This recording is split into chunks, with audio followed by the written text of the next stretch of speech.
This is Taking Stock on Bloomberg. I'm Pim Fox reporting from Boston, the site of the Canaccord Adams Global Growth Conference. My next guest, he knows a lot about water and water treatment. Erik Fyrwald, he is the CEO and the president of Nalco Holdings. Erik, good to have you with us. Thanks for coming in.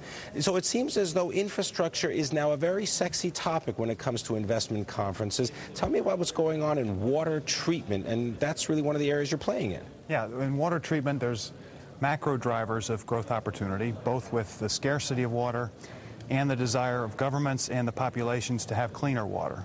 So Nalco is the clear leader in industrial water treatment, and we help companies not only reduce their water consumption, but save money by reducing their water consumption and enhancing energy efficiency. How do you do the water treatment? I mean, is this a chemical process? I mean, because I know you've also got this is really sort of the background of the company, is chemical treatments. Is that what's working here? Yeah, we've got 7,000 trained engineers that service customers around the world.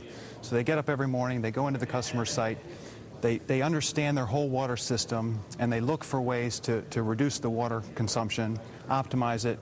They install Nalco's automated, what we call 3D TraceR technology that monitors the system continuously and makes sure that there's just the right amount of additives to keep the water clean, to keep it from corroding, to keep it from fouling, and to keep there from being any microbial issues. What about the role of the utilities in all this? I mean, you've been working with them. I mean, are you giving them the information as well? I mean, are they sort of playing along with this? Have they gotten this theme? Yeah, and our technology allows the industrial user to use less clean water, if you will. So instead of having to use well water, you can use river water or ocean water or other sources of water that don't have to be as clean. You use it within the system, you clean it up, and therefore you can recycle it, so there's less water coming in, and then any water going out of the system is perfectly clean for any use at all, back into a river, water system, or into another system.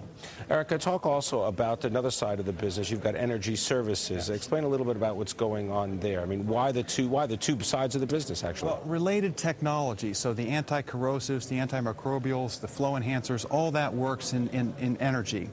And what we do is we help the energy companies, especially with new oil. Our technology and services is the most important. Where you're getting oil out of the ground, we help monitor that to make sure that it flows well, to make sure that they're not hydrates that would plug up the piping, to make sure that the piping is not corroding, to pull the water that's in the oil, because there's always some water in the oil out, to clean up that water and send it back clean, as well as making sure that oil processes well through the refinery. And the new oil is normally heavier, has more stuff in it that could corrode, has more acid in it, so it's more difficult to process. We enable the oil companies to process that very economically and efficiently.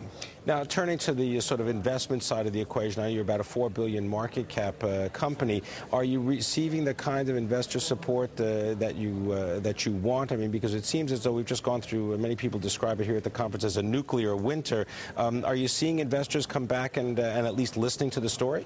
Well, I think absolutely, and I think there's a combination of factors here. One is the macro tailwinds behind us around water and around energy, plus Nalco's leadership positions, both in the service and the technologies that allow us to enable our customers to be more environmentally sustainable and save money.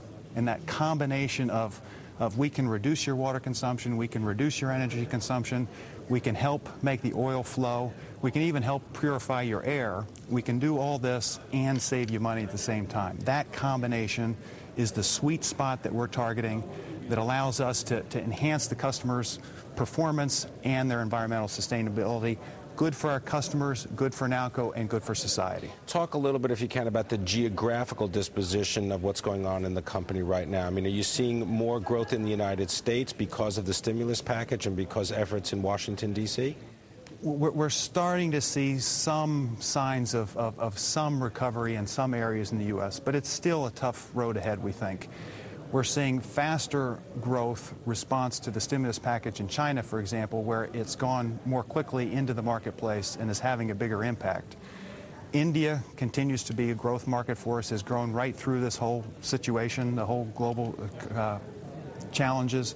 And South America, Brazil market has continued to grow. So we've seen continued growth in a number of areas, and we see, because of the water dynamics and the energy dynamics, continued very big opportunities in the BRIC countries, plus the Middle East, and some other geographies. All right, I want to thank you very much, Erik Fyrwald, coming in, sharing your thoughts, the president and the CEO of Nalco Holding, giving us a look at energy services as well as water treatment.